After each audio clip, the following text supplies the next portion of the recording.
Hi സുഹൃത്തുക്കളെ, iPlusന്റെ പുതിയൊരു ക്ലാസ്സിലേക്ക് സ്വാഗതം.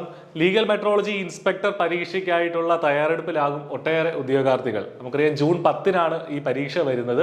ഒരുപാട് പേർ പ്രതീക്ഷയോടുകൂടി കാത്തിരിക്കുന്ന ഒരു തസ്തികയാണ് ഈ പറഞ്ഞ ലീഗൽ മെട്രോളജി ഇൻസ്പെക്ടർ. ഡിഗ്രി ആയിരുന്നു ഇതിന്റെ ബേസിക് ക്വാളിഫിക്കേഷൻ. ബിടെക് ഉൾപ്പെടെയുള്ള ബിരുദങ്ങളുള്ള ആളുകൾക്ക് അപ്ലൈ ചെയ്യാവുന്ന ഒരു പരീക്ഷയായിരുന്നു. ഒട്ടേറെ പേർ അപ്ലൈ ചെയ്തിട്ടുമുണ്ട്, ഒരുപാട് പേർ ഇതിനായിട്ട് പഠിക്കുന്നുമുണ്ട്. അതുകൊണ്ട് തന്നെ തീർച്ചയായിട്ടും വലിയൊരു കോമ്പറ്റീഷൻ ഉണ്ട്. എങ്കിലും PSC വളരെ വിശദമായിട്ടൊരു സിലബസ് പ്രസിദ്ധീകരിച്ചിട്ടുണ്ട്. ആ സിലബസ് ഇനിയുള്ള ദിവസങ്ങളിൽ എങ്ങനെ നിങ്ങൾ പഠിച്ചുകൊണ്ടിരിക്കുന്നവരാണെങ്കിലും ഇനി കാര്യമായിട്ട് ഇനി പഠിക്കാനിരിക്കുന്നവരൊക്കെ ആണെങ്കിലും ഇനിയുള്ള ദിവസങ്ങൾ കൊണ്ട് നമുക്കറിയാം, ഇനി ജൂൺ 10 എന്ന് പറഞ്ഞാൽ ഏകദേശം ഒരു മാസം, ഒരു 30 ദിവസം നമുക്ക് കണക്ക് കൂട്ടാം. ഒരു മാസത്തിലേറെ ഉണ്ട് എങ്കിലും ഒരു 30 ദിവസം ഒന്ന് കണക്ക് കൂട്ടാം. ഈ 30 ദിവസം കൊണ്ട് എങ്ങനെ ഇത് കവർ ചെയ്യാം, ഈ ഒരു സിലബസ് കവർ ചെയ്യാം എന്നുള്ള ആ ഒരു സ്മാർട്ട് സ്റ്റഡി പ്ലാൻ ആണ് ഞാൻ ഈ ഒരു വീഡിയോയിൽ പറയാനായിട്ട് ആഗ്രഹിക്കുന്നത്. അതിന് മുന്നേ പറഞ്ഞുകൊള്ളട്ടെ, iPlus ഈ പരീക്ഷയ്ക്കായിട്ട് ലീഗൽ മെട്രോളജി ഇൻസ്പെക്ടർ പരീക്ഷയ്ക്കായിട്ട് ക്രാഷ് കോഴ്സ്, ഇന്റൻസീവ് ആയിട്ടുള്ള ക്രാഷ് കോഴ്സ് മുന്നോട്ട് കൊണ്ടുപോകുന്നുണ്ട്. വളരെ അഫോർഡബിൾ ആയിട്ടുള്ള ഒരു നിരക്കിൽ നിങ്ങൾക്ക് ഈ ക്രാഷ് കോഴ്സിന് ജോയിൻ ചെയ്യാവുന്നതാണ്.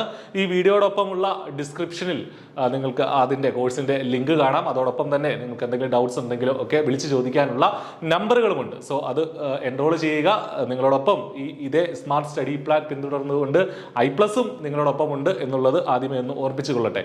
സോ നമ്മൾ സിലബസ് നോക്കുകയാണെങ്കിൽ നമുക്കറിയാം, ബേസിക് ആയിട്ട് ഫിസിക്സ്, കെമിസ്ട്രി, മാത്തമാറ്റിക്സ്, പിന്നെ basics of electronics measurement system and basics of computer, ഇത്രയും ഭാഗങ്ങളാണ് PSC സിലബസിൽ കൊടുത്തിരിക്കുന്നത്. ഒരു വലിയ ലെവലുള്ള, ഒരു ഹയർ ലെവലിലുള്ള സിലബസ് ഒന്നുമല്ല, പാഠഭാഗങ്ങളൊന്നുമല്ല നമുക്ക് പഠിക്കേണ്ടത്.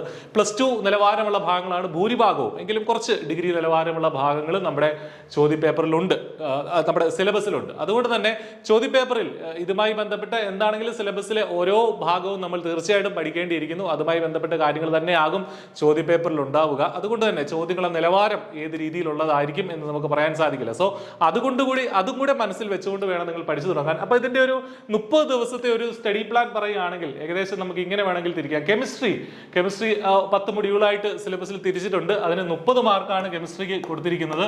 30 മാർക്കാണ്. അപ്പോൾ അതൊരു 9 ദിവസം കൊണ്ട് നമുക്ക് കവർ ചെയ്യുന്ന രീതിയിൽ മുന്നോട്ട് പോകാം. 30 മാർക്ക് കെമിസ്ട്രിക്ക് ഉണ്ടെങ്കിൽ അതൊരു 9 ദിവസം കൊണ്ട് നമുക്ക് ഓരോ മൊഡ്യൂളും അതനുസരിച്ച് നിങ്ങൾ തിരിക്കുക. ചിലപ്പോൾ നിങ്ങൾക്ക് ചില പോർഷൻസ് കൂടുതൽ അറിയാവുന്നവയുണ്ടാവും, ചിലത് ഒട്ടും അറിയാത്തവയുണ്ടാവും. സോ അതനുസരിച്ച് നിങ്ങൾ തന്നെ ഒരു വെയിറ്റേജ് തീരുമാനിക്കുക, കെമിസ്ട്രിയിൽ ഏത് പോർഷനാണ് കൂടുതൽ നമ്മൾ ശ്രദ്ധിക്കേണ്ടത് എന്നുള്ള കാര്യം. അപ്പോൾ ഇത് ചെയ്യുമ്പോൾ ഇതിനോടൊപ്പം തന്നെ പ്രീവിയസ് ഇയർ ക്വസ്റ്റ്യൻ പേപ്പറും നിങ്ങൾ ഇതുമായി ബന്ധപ്പെട്ട് PSC ചോദിച്ചിട്ടുള്ള കെമിസ്ട്രി ഭാഗങ്ങളുമായി, ഈ പാഠഭാഗങ്ങളുമായി ബന്ധപ്പെട്ട് PSC ഉൾപ്പെടെയുള്ള പരീക്ഷകളിൽ ചോദിച്ചിട്ടുള്ള ചോദ്യങ്ങളോട് ഒന്ന് പരിചയപ്പെടുക.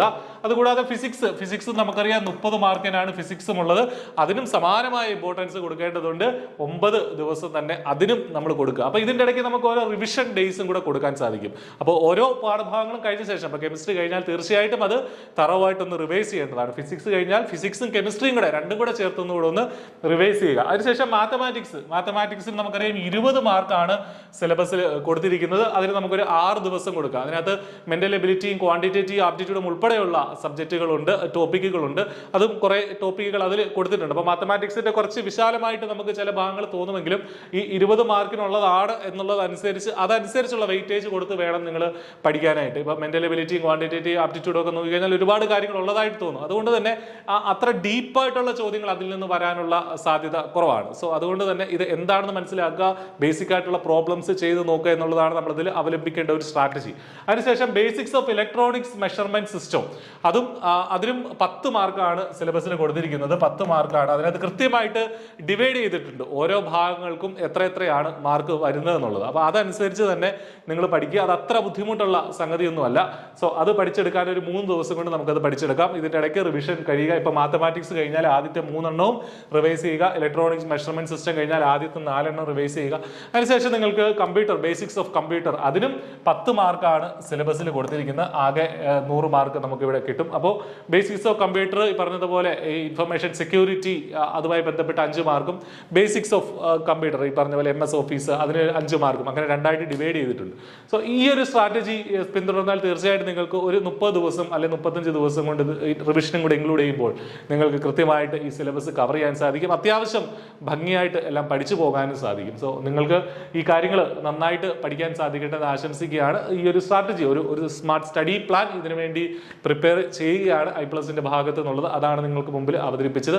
iPlus തീർച്ചയായിട്ടും ഇന്റൻസീവ് ആയിട്ടുള്ള ഈ കാര്യങ്ങളൊക്കെ മനസ്സിൽ കണ്ടുകൊണ്ട് പ്രീവിയസ് ഇയർ ക്വസ്റ്റ്യൻ ഡിസ്കഷൻ ഉൾപ്പെടെയുള്ള കാര്യങ്ങളുമായി iPlusന്റെ ഇന്റൻസീവ് ആയിട്ടുള്ള കോച്ചിങ് മുന്നോട്ട് പോകുന്നുണ്ട്. നിങ്ങൾക്ക് വളരെ അഫോർഡബിൾ ആയിട്ടുള്ള നിരക്കിൽ iPlusന്റെ കോഴ്സിൽ എൻറോൾ ചെയ്യാനായിട്ട് സാധിക്കും. എല്ലാവർക്കും നന്നായി പഠിച്ച് നല്ലൊരു ജോലി ലഭിക്കട്ടെ എന്ന് ആശംസിക്കുകയാണ്. Thank you.